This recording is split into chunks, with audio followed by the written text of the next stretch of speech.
Chapter 32. Changes and Challenges. Without the logistics service from Kenya, our medical work would be impossible. We cannot obtain our supplies by any other means. The doctor who was speaking worked at a large intermission medical center in eastern Zaire, now Eastern Democratic Republic of Congo, serving 5 million people. All the medical equipment and medicine they needed, as well as any staff from abroad, came in through Nairobi. Roads from there into Zaire ran the gauntlet of countless armed bands as they crossed war-torn Uganda.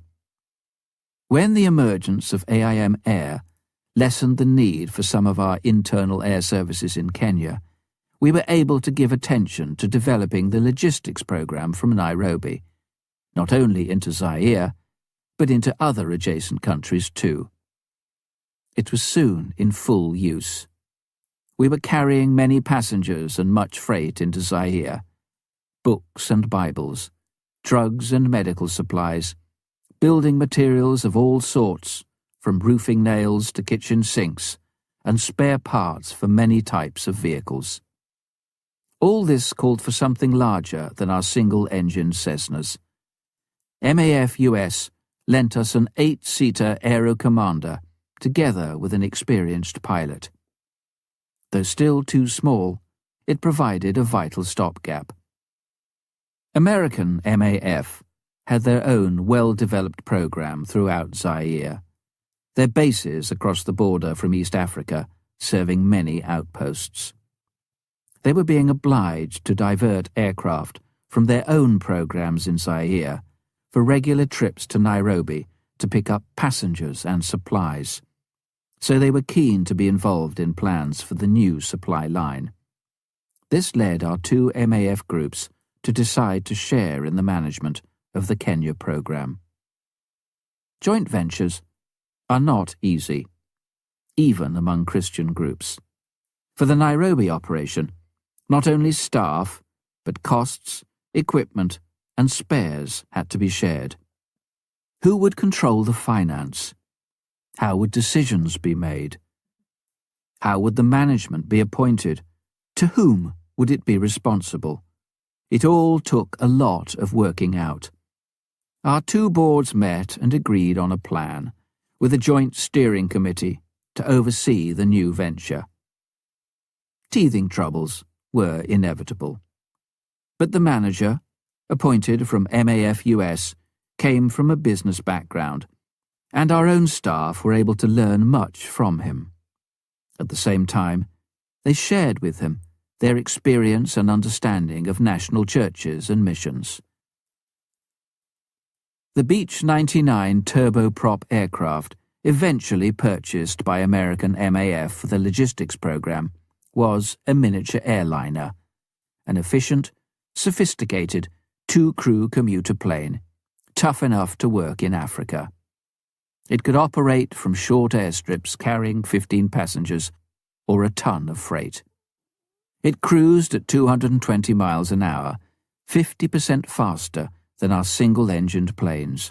More work could be done each day. Wide loading doors, easily removable seats, and an underside pod made it a good cargo carrier. With full instrument flying facilities and radar, it could maintain a regular schedule, relatively unhampered by bad weather, which could hinder our smaller planes. It fully met the need of the logistics operations for capacity, range, and speed. Peter de Boursier came to Nairobi to set up the flying operations for the Beech. He was the epitome of an RAF Transport Command squadron leader. Tall, precise, and always impeccably dressed. One of the continuing number of our staff with Air Force background. He brought the experience and professionalism vital to the introduction of this more sophisticated aircraft, so different from anything MAF had operated before.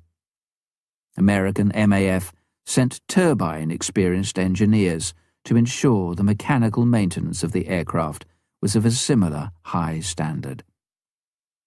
At that time, the beach was supported by two fast, single-engined Cessna 210s, much smaller, but ideal for long-range flights when fewer passengers needed to be carried. AIM Air planes helped in the link to Zaire too.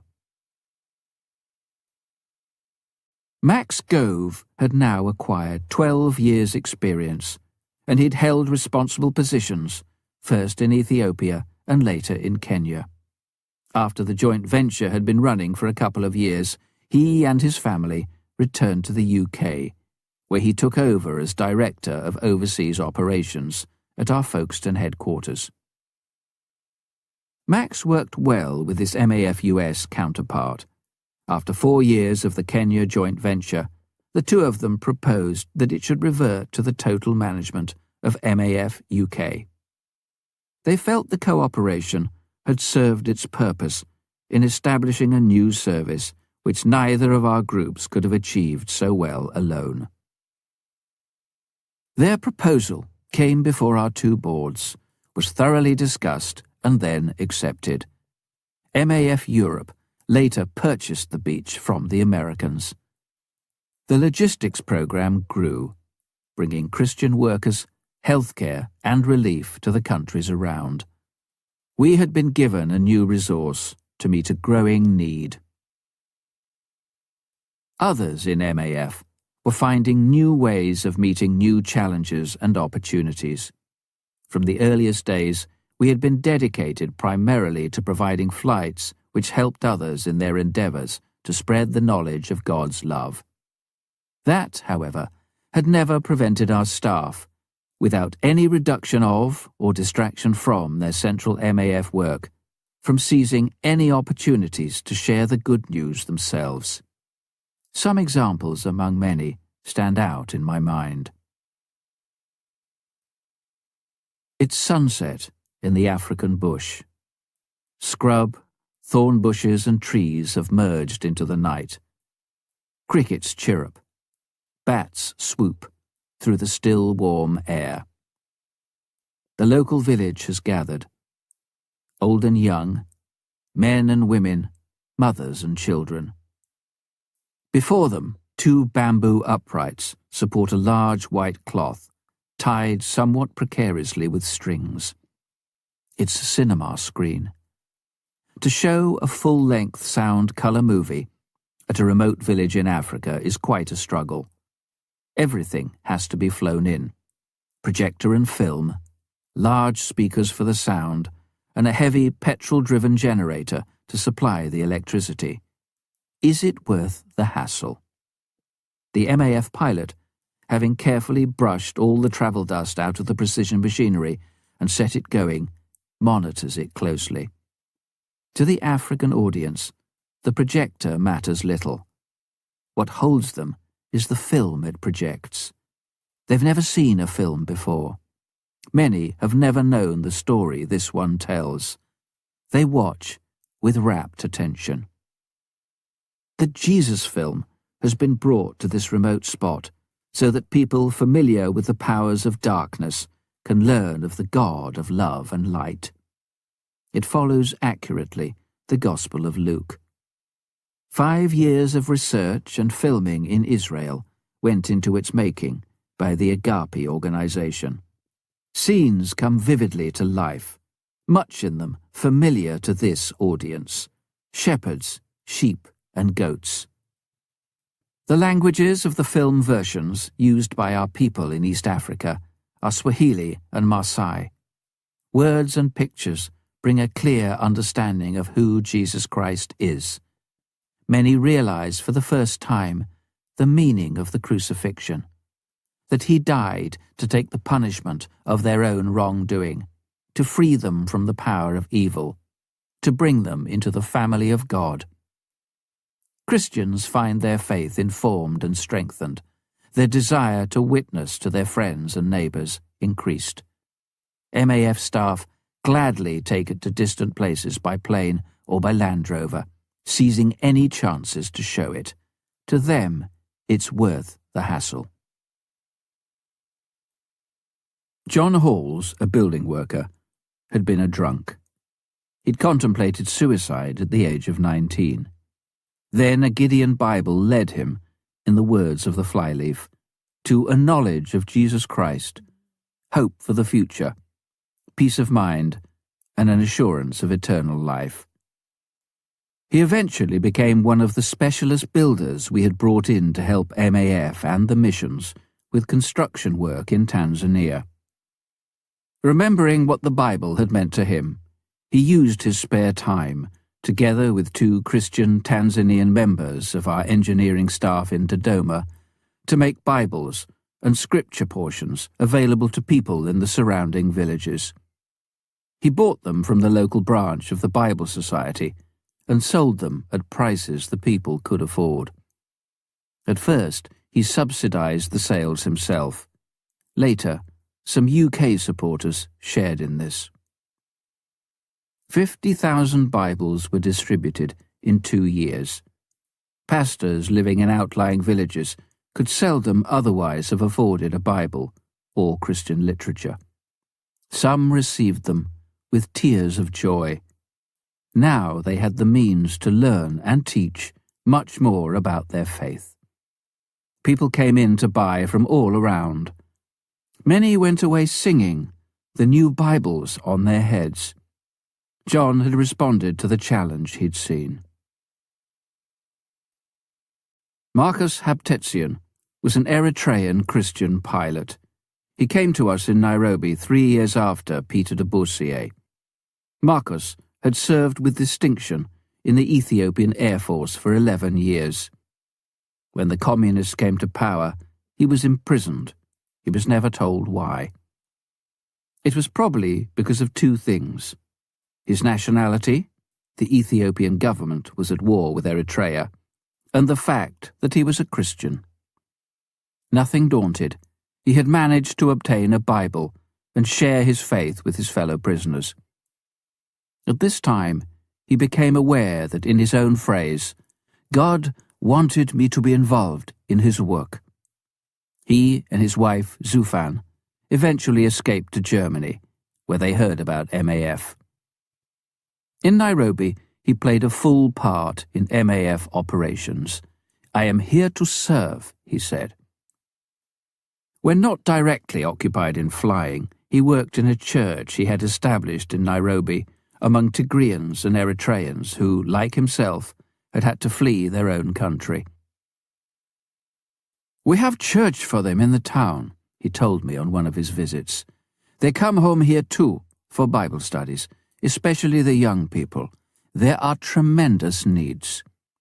Marcos and Zufan made their home a spiritual haven and oasis for many. Stephen Kingori, an electrical and instrument fitter in the Kenyan Air Force in Nairobi, wandered into a Christian rally in the camp's cinema. An old man put a question to the crowd. "If Jesus Christ came now and asked for an account of your life, what kind of account would you give?" The words went home to Stephen. When Christ came back, he would be found empty, with nothing to give or to say. "Tell me what I am to do, Lord," he asked. Once he determined to follow Jesus Christ, he immediately experienced a deep peace and joy. He'd previously been notorious as a hard, rebellious person. 3 weeks later, at a large students' meeting, the expected speaker failed to appear, and Stephen was suddenly called upon to preach. He could only get up and say how his life had been changed. "How many of you would like the peace of mind that I've got?" he asked. So many hands went up that he thought they had misunderstood, so he asked again. The same hands went up. After that, God opened many opportunities to him, in churches, schools, colleges, in open-air markets, and on the streets, to tell people about Jesus Christ. Later, he joined MAF in Kenya at the beginning of the joint venture, and took an increasingly responsible part in aircraft maintenance. But at weekends, he and his wife, Irene, travelled long distances to speak at Christian meetings, where time and time again large numbers of people committed themselves to follow Christ. There were many other examples. Pilots, administrators, and engineers were taking opportunities to show the Jesus film, distribute Bibles, or both. In 1 month, a Dutch pilot showed the film and sold books in 10 different areas to several thousand people. All this in addition to his flying. Our Tanzanian mechanics, Henry Kambenga and Dixon Chusi, were often out preaching at weekends. A Canadian couple started an MAF evangelistic team in Dodoma, using puppets as a means of communication. Presentations were made in Swahili, in schools, the market, the hospital, and out in prisons and villages. They proved very effective. Away in Mali, one of our families loaned to MAF US was closely involved in sharing God's love with the local people in many ways, including Bible teaching and the provision of greatly needed village wells. MAF ladies were involved in running clinics, helping in women's work, teaching and other church activities. Some men became elders in local churches. Our pilots were more than just pilots. Our engineers more than engineers. Our administrators and specialists more than good planners and workers. Now, big changes and new challenges lay ahead for Phyllis and me too. How are you going to cope with stepping out of the chief executive job after all these years, I was asked. And the change is going to mean a lot of adjustments for you, isn't it? By 1985, I'd been in MAF UK for 38 years. For 35 of those I'd been, with the help of colleagues, coordinating and leading the work. The idea of handing on leadership was not new to me. I'd have been happy to have done so earlier. 12 years before, I'd asked Tom Frank to think of taking over. He'd considered it, but eventually felt called elsewhere. But now, as part of our strategic plan, I'd devised a succession of target dates to phase myself out.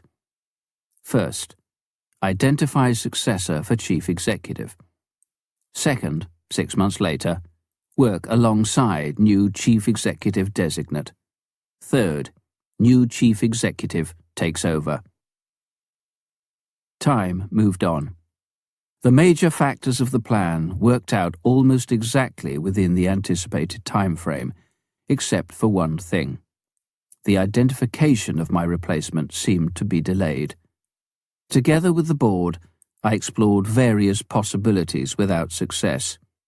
Finally, I presented a memo to the board stating simply, I would like to be replaced, at the latest, in 12 months.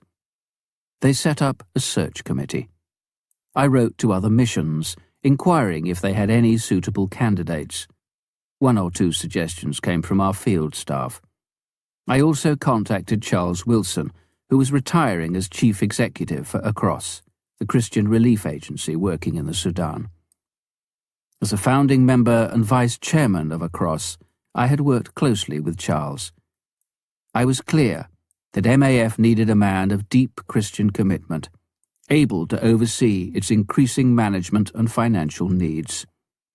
The world's economic picture had changed vastly since our early days. Our recent years of financial crisis had further impressed on me the need for someone who combined sound business experience with a deep understanding of mission. Before coming into mission work, Charles had extensive business and financial experience. His work with Across had furthered his knowledge of Africa and brought him close to the African church, as well as to missions and missionaries of all nationalities.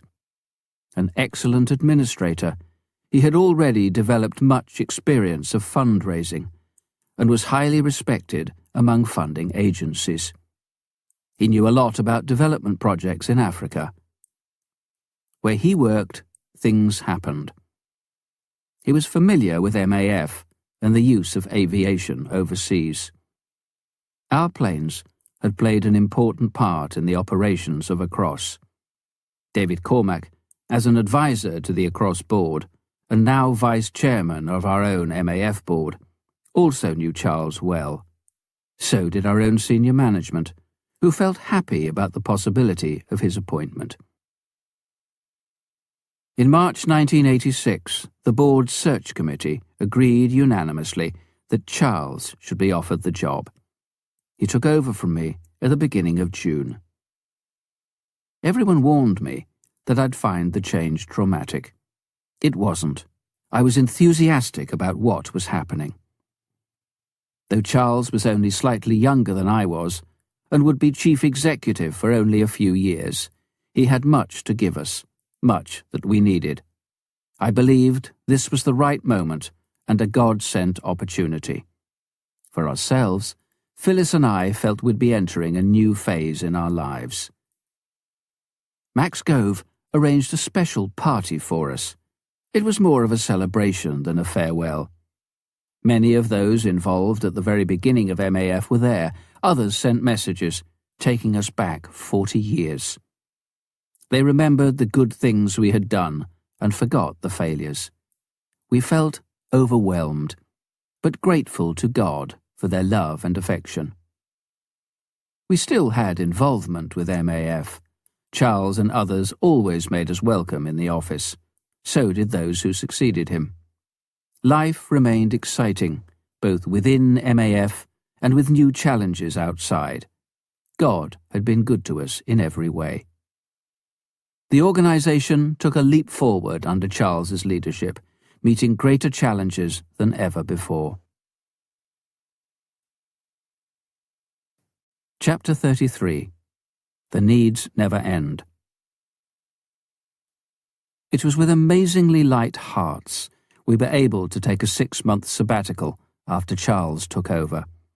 We visited our daughter and family in Canada, saw many relatives and friends in Southern California. There were lots of reunions, including a very happy time with American MAF. There was no need for the mini office that had dogged our steps on every other leave. We were entirely free to visit and spend time seeking God's leading and blessing on the days ahead. By 1987, I had completed 40 years with MAF, and it felt good to see God's hand as others carried on the work so ably. What were the future years to hold for MAF Europe? Would its main task be to consolidate and extend the services it was already developing in countries like Tanzania? Would we continue to watch and wait for opportunities to return to countries we had served in the past, like the Sudan and Ethiopia? Might we be called upon to enter new areas in Africa, or even beyond? That very year, 1987, a new MAF program started in Uganda. Uganda was once called the Pearl of Africa. When we first knew it, with its well-ordered towns, its quiet villages, neat farmsteads, beautiful trees and banana plantations, it had seemed a delightful land. In those earlier days, it had some of the best roads in Africa. Moreover, God had blessed its people with a sustained spiritual revival. It had little need of our services. Since then, what horrors had swept across that beautiful country and its people. Its beauties had been drenched with blood, its tranquility turned to terror. The Pearl of Africa had become a pit of atrocities. Few families were left unscathed during the 15 years of Amin's dictatorship. 1 in 10 Ugandans, princes and paupers alike, met a violent death at the hands of government agents. The economy was devastated, education deteriorated, medical care suffered, and the country was reduced to total chaos. Not until Yoweri Museveni became president in 1986 did the nation edge back towards recovery and stability. But there was still a long way to go. The previously beautiful roads were ruined. Churches, missions, hospitals and aid projects were isolated. Across the north of the country, bandit ambushes were leaving many dead. Vehicles and equipment were being hijacked. Without a plane, much of the badly needed relief and development work was impossible. At this point, church leaders in Uganda asked MAF to become partners in the huge task of rehabilitation. Gad Gasatura, a Ugandan pilot, had been flying with MAF US in Zaire. They lent him to us to establish an office in Uganda's capital, Kampala, and he was soon flying from the international airport at Entebbe. The base there became a hub of communications for churches, Christian work, and aid projects. 2 years later, Gad, already co-pastor in a vibrant Kampala church, also became a member of the Ugandan parliament and left MAF. But the work continued to grow, carried on by other MAF pilots, engineers, administrators, and their families. The flight routes radiating from Entebbe reached the peripheries of the country and beyond. Thousands of southern Sudanese refugees, fleeing from the famine and civil war in their own country, crossed the border into neighbouring Zaire. They were in a pitiful condition, dulled by misery and sickness. Our Uganda-based MAF pilots flew emergency medical teams and urgently needed vaccines to halt epidemics amongst them. Housing, water supplies and dispensaries followed. Now they could start growing food for themselves. Their eyes, instead of showing despair, shone with hope. We were even able to fly doctors over the usually closed borders into southwest Sudan itself to care for those still there. Within Uganda, pastors and evangelists used MAF services to keep in touch with large and otherwise inaccessible areas. Church-based agricultural programs were made possible. Desperately needed AIDS, care and control programs were taken much further afield than would otherwise have been feasible. Hospitals were reopened, eye treatment safaris inaugurated, epidemics checked. "We would be hard-pressed to stay if MAF did not come," said one community health doctor. "We would have either to risk our lives trying to make trips to the capital or stay without supplies and achieve very little." Nowhere, up to now, had MAF been so used in rehabilitating a whole country as it had in Uganda.